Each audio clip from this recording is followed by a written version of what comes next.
បងរងទ្រង់បងញប់ហើយរុនផុតស្មារតី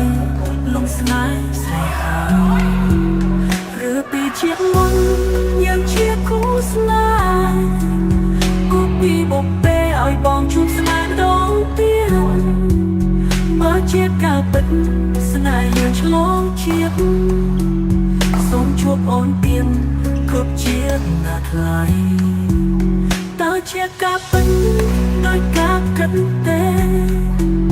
បងទុកអន់ហើយខ្លាចអូនបានគេណាថ្លៃដឹងចិត្តមកទេថាបងស្នេហ៍ស្រី